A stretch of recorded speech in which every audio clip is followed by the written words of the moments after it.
Hello and welcome to the news. This week's main headline is about a man who puts the pedo in the word pedo pig, allegedly.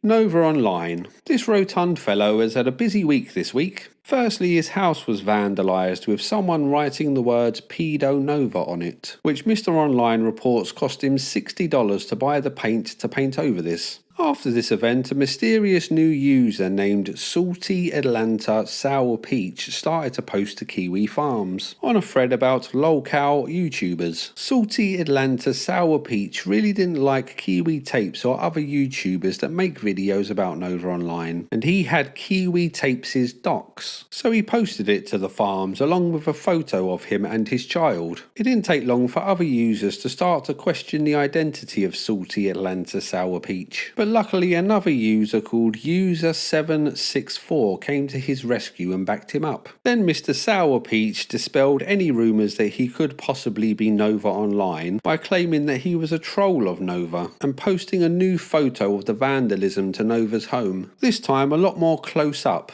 It was then soon found out that the information that he had posted about Kiwi Tapes was incorrect, and that this was just the information of an innocent man and his child. People then looked up when his account was created, and when User764's account was created, with them both being created very recently. This was then flagged to the owner of Kiwi Farms, who checked the IP addresses with the locations being the same place that Nova lives. Nova's intricate, well-laid plan for revenge all came tumbling down within the course of a few days. On his Twitter account, which is called Official Smokey and Kiwi Hater, he responded to these allegations with this post. Very profound and believable. This post will get a lot of pushbacks with him being insulted by all of his detractors, but these foolish, idiotic detractors are always one step behind Nova Online, as this is all just part of his master plan to save hate comments so that he can put them into his harassment file. I'm going to guess he's going to need a lot of storage on his computer to save these files. Kiwi Tapes then tweeted about the situation, asking Nova to take his own life in Minecraft. But once again, Nova Online was one step ahead, and mocked Kiwi Tapes as he had now been added to the harassment files as well. Sadly, things have been going from bad to worse for Nova Online, as one of his neighbours did an interview with a detractor channel called Bloodspeth. His neighbour reports that Nova gets large amounts of DoorDash delivered up to 2 or 3 times a day, which probably explains his rotund disposition. The neighbour also reports that he shouts at his dog a lot, and that his dog is called Mouse, so Nova is often in his backyard or home screaming the word mouse at the top of his lungs. He also claims that one of his other neighbours told him that Nova once kicked his dog so hard that he killed it, and that his current dog doesn't go out unless it escapes. Therefore, it goes to the toilets all over the house. She said that Nova threw a tantrum and kicked the dog so hard it killed it. Holy shit. Oh my god. And that she said out of all the dog owners that shouldn't have dogs, he is one especially, because she believed that he shouldn't own a dog after that incident. There was a little bit of skepticism as to whether this was actually his neighbour, but the neighbour's identity was later confirmed when Nova Online live streamed himself painting over the vandalism on his house, and the neighbour appeared to have a chat with Nova. The live stream was then suspiciously cut short when the neighbour brings up allegations of Nova Online having relationships with underage girls. Oh yeah, and also that one lady to you lied about my dog. She died of cancer in 2024. I don't know, man. That's actually what happened. I didn't kick her. You like take her to the doctor and get a report of it? We didn't know something was bad with her until it was too late. So what'd you guys do with her? We ended up burying her in the backyard. What kind of cancer did your dog have? We aren't sure actually. Oh really? Yeah, but she started losing weight. Oh, okay.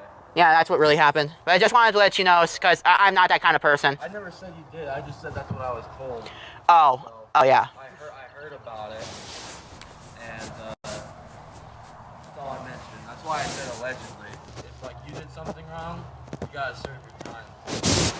Yeah, which obviously I didn't do anything bad. I just wanted to clear up the air with you. And like you know, I have a daughter. Yeah. So if you did something with underage girls, I absolutely did not. So. all I'm saying is if you did. In other news, the scab-collecting goblin impersonator, known as Cyraxx, is once again at war with his trolls. This time he has assembled a ragtag group of friends, one of which is an ex-convict who can't pronounce words correctly. This group of Avengers plans to take on the trolls for one final battle of the ages, a war that will be spoken of by their ancestors for centuries to come. In a strange decision, they decided to live stream their plans on the internet for the trolls to see, letting all of their detractors know the traps that they're setting. It's a brave strategy, let's see how it works out for them. The group have been deploying advanced mathematical skills to figure out how many views his detractors have been getting off of Cyraxx's intellectual property. Alright, question. Who here is good with math? I'm very good with math. Alright, we're gonna start from highest to lowest here. 751. You got that down?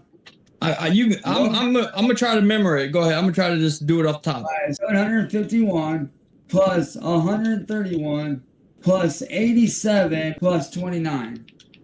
That's 882. That's 882 plus you said 29, 882, 92, 2. That's like 930. There's 900. That's like 979, almost 1,000. Based on their equations, the group estimate that through record sales of Cyraxx's music, ad revenue on social media, and merchandise sales, Cyraxx is losing out on over $1 million a year.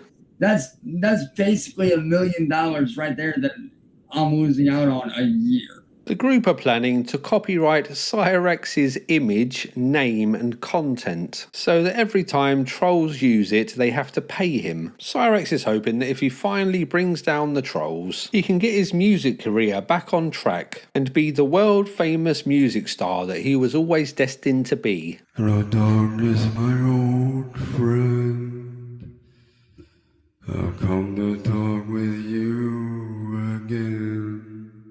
Let's hope that we can all listen to beautiful music like that in the future. In other Cyraxx news, Cyraxx has shocked the world by claiming that he's weird. I am the sole definition of fucking weird.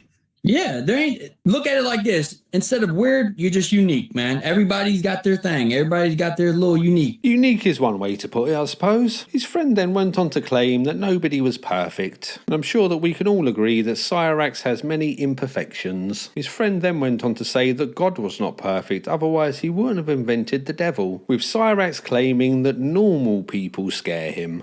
I am literally the farthest thing from fucking normal, because fuck normal. Normal people fucking scare me. I'm sure that children stay up at night having nightmares about normal people and not Cyraxx. We have breaking news just in. Darkside Phil is the most boring person to have ever lived. For more on this story, let's go over to our live correspondent, Chad Milker. Chad Milker. Thank you, John. I'm at the scene where a grey hole has developed around Darkside Phil, sucking in all charisma, likability and entertainment. This grey hole seems to be localised around Darkside Phil, leading to him being the human equivalent of hold music. It hasn't been a very good week for Philip, unfortunately. Aside from him having the same personality as a rotten corpse, he has also had a massive problem this week. You see, he has been working very, very hard and was looking forward to a well-deserved day off from playing video games on the internet for a few hours. This big day off was full of plans and fun things to do. We can only imagine the types of thrilling things that Philip gets up to on his day off. But sadly, this wasn't to be, as he saw a weather report that said there may be a storm, so he cancelled all of his plans, with him and his wife sitting at home watching zoo walkthroughs on YouTube and having Mexican food for dinner. In a sick twist of fate, as if God was playing a joke just on him, there was in fact no storm. Why do bad things happen to good people? Darkside Phil had this to say about the heartbreaking event.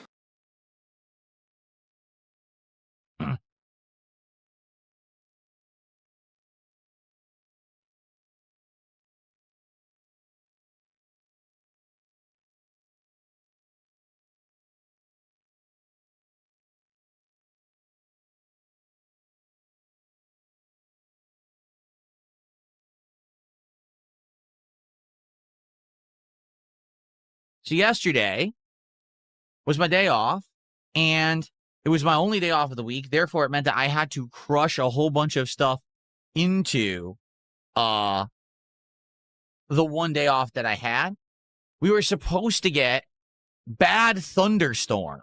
Now, for the record, I live in the Pacific Northwest of the United States. We almost never get thunderstorms. It's insanely rare. We get rain, but usually the rain we get is, mild to medium rain. We get a lot of it, but it's not ever heavy. We don't get thunder or lightning or a lot of heavy winds. We just don't. So when they said, oh my God, we're going to have thunderstorms, like, oh crap, well, there was some other stuff that I was planning on doing, but I said, well, because we're going to get these thunderstorms, we won't do it then.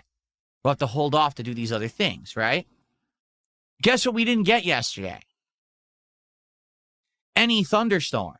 Fascinating. Sadly, things have been going from bad to worse for Philip, as he hasn't been getting as much financial support from his fans as he would like. Phil had this to say about the situation.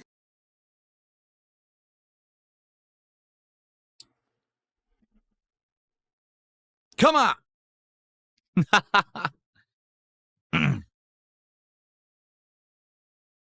Okay.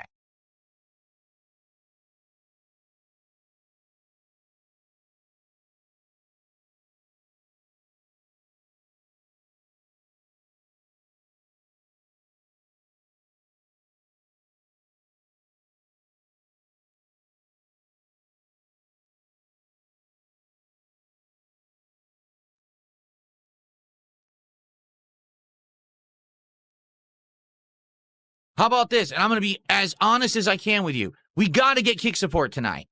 Guys, I've now streamed 6 streams this week. I have 3 subs on Kick. Enough. Let's get some subs tonight on Kick. For those who are here, let's get some support for the content that I put out for you every single day.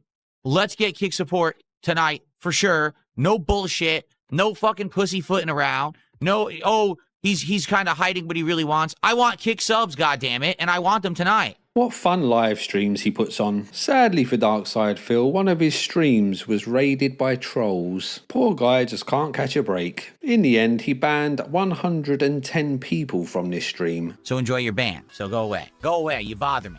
What a moron. Real aardvark, enjoy your ban, bitch. Support, not great again. Like, why are people so bitchy today? Shut up and get banned like an idiot. That mentally deranged idiot, I keep banning the fucking guy over and over. Some kicks, a membership, a tip, anything. I just don't think anyone really cares enough. Thank God that's over. Back to Steve in the studio. Thanks, Chad. In other news, onlyusemeblade has reportedly hooked up with an alleged crackhead grandmother. This comes off of the back of him, of course, being blackout drunk. Also, his foot stump has started to leak fluid and smells really bad, as it's most likely infected. This shit right here though, chat, fucking smells, dude. In other Blade news, Scab Collector and Cyraxx impersonator Osmond Gold has reacted to Blade getting pepper sprayed live on stream. Got sprayed in the face? She just sprayed him in the face.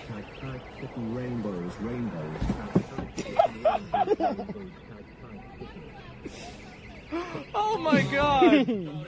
In more hopeful news, after years of hardship, Patrick S. Tomlinson has finally finished his balcony deck. And here we are. After some trials and missteps, we have a completed balcony. This great achievement has been slightly undercut by people pointing out that the handrails do not line up and that the balcony has a steep slope. Sadly for us all, Patrick has now disabled comments on his Twitter posts, but I'm sure that he would reply telling these stalker children that they're going to prison. In other Tomlinson news, the stalker children have started to review bomb his non-alcoholic drinks combo app, with him asking people to give an honest review. It's unclear if this will ever happen. We still have many more news stories to come from the Quartering, Ethan Ralph and Scarlett Hampton and Nick Recader, but first let's go over to Stacey Gobbler for some light entertainment news. Gobble gobble gobble Stacey Gobbler, yeah. Thanks, Chuck. First up in light entertainment news, iDubbbz has uploaded a new Kickstarter crap video, which was once a fan favourite. This much beloved series doesn't seem to be loved anymore though, as he has lost over 10,000 subscribers as a result of this upload. This video starts off with him pretending to break a piece of wood that has already been sawn to make it easier to break. It's unclear why he did this, but some have speculated that it may have been a joke, while others claim that he was trying to intimidate Ethan Klein. Before we get into today's video, I want to quickly do a demonstration of strength so that I may dissuade any potential haters from leaving any hateful comments down below. This right here is a 2x4. Normally, these get destroyed using saws, power tools. 1 second, I need to focus. You gotta admit, that's otherworldly. Foodie Beauty has questioned how Pete's is still alive, and then proceeded to give him diet and health advice. Like, how is Pete's alive? I'm very happy he is, and he better not ever die, but Pete's does not have the best diet, and he never gets rice, man, and he never gets, like, any sunshine. Pete's existence is not classified by science as life. Foodie Beauty's health advice comes off the back of her posting a video of herself eating a large amount of Italian food, and looking damn good as she did it. If I was a lesbian, I would give her a good lesbianing. She has also let her viewers know that she buys diaper rash cream for her folds, and that she uses a bidet but follows it up with baby wipes, just to stay extra clean. I got some diaper rash cream. Because fat girl, welcome salam, hamburger. I got a little bit of a rash, like under my belly. Hey Dillard. Hey Black Oyster. It's good for your face. I have a zinc ointment cream for my face. I got it, this was $4, baby wipes, because after the bidet, I like to follow up with some baby wipes.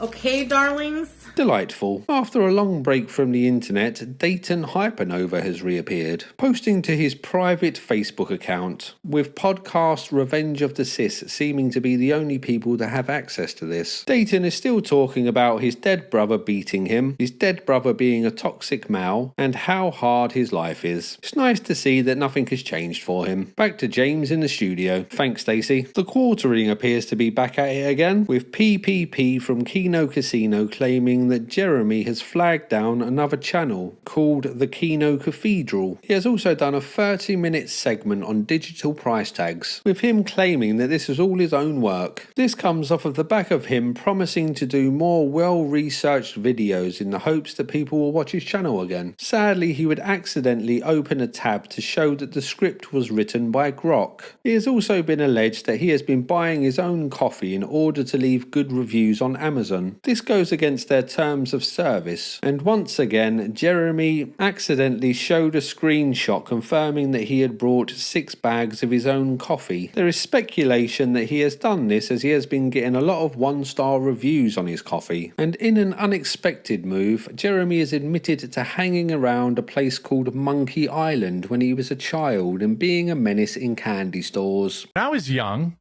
there was this place called, unrelated folks, Monkey Island. And we would go there and everyone would park. We would cruise, then you would park. You go, sit around Monkey Island in West Bend. You go be a menace in the candy store. I guess it's not too surprising that he was a menace in candy stores. If I had to think of 2 words to describe Jeremy, it would be candy store terrorist. Notorious legal expert Nick Recader has been posting to Twitter that he's going to force himself upon people's mothers in front of a judge who will pay him. This comes off the back of him failing to get one of his enemies in trouble for breaking a restraining order. And for some reason or another, this has sparked Nick to start tweeting more and more about forcing himself upon people. The more people beg him to stop or to go to rehab, the more he wants to force himself upon them. This has led to a group of women discovering him, who have teamed up to report him to Twitter and to the Bar Association, trying to get him disbarred as a lawyer. Now let's go over to Bruce Soy Juice for some fake news. Fake news. Fake news. Fake news. Fake. Phony. You are fake news. Thanks, Mohammed. Foodie Beauty is in the fake news a lot today. Firstly, she has been awarded Pet Owner of the Year by PETA, which no doubt she's over the moon about. She has also made news headlines in the Daily Scoop when they mistook her for a Peter Griffin impersonator who was selling her bathwater. The bathwater turned out to be just like stew, and it is alleged that she has been using gravy as toothpaste due to her being allergic to hygiene. Now we move on to Dark Side Phil, who has allegedly contracted gonorrhea, causing him to lose control of his eyes. I need help. Someone send help. Send help. I can't control my eyes. My eyes are out of control. Oh my God. Oh! Back to Eli in the studio. Thanks, Bruce. And our last story is a sad one. Power couple of the century, Ethan Ralph and Scarlett Hampton, have broken up. Scarlett had been accusing Ethan of stealing her laptop, which has voicemails from her dead relative on it, with Ethan claiming that he had thrown it into a construction site near where Scarlett lived, and her searching the construction site for this laptop but never finding it. She suspects that he has been using this laptop to log on to her Discord account and troll Mersh. Ethan split up with Scarlett over Twitter, claiming that he has a lot going on, such as his cats or his show or his children that he doesn't see. But you broke up with her on Twitter? Yeah, I did do that, but I sent it to her right after. It wasn't like a kamikaze type post. Wait, you tweeted it first, then you sent it to, then you told Scarlett privately that you're dumping her? No. That wasn't it wasn't dumpage if you read the post, actually. But yeah, I mean, I don't know, just a lot of bullshit around. A lot of it surrounding, Mersh, quite frankly. I don't know if is he. Where's Mersh? Bring Mersh on. Bring Mersh on here. This had nothing to do with Mersh. In a strange coincidence, their bitter enemy Mersh has also broken up with his girlfriend, who he thinks has been cheating on him for their whole relationship. Mersh's ex-girlfriend was called Ice Dancer and reportedly once ate Ethan's bum. Let's keep our fingers crossed that Scarlett and Mersh get it on, as that seems like the next logical step. And that's it for the news. What a great show it was. Thanks for watching, and remember,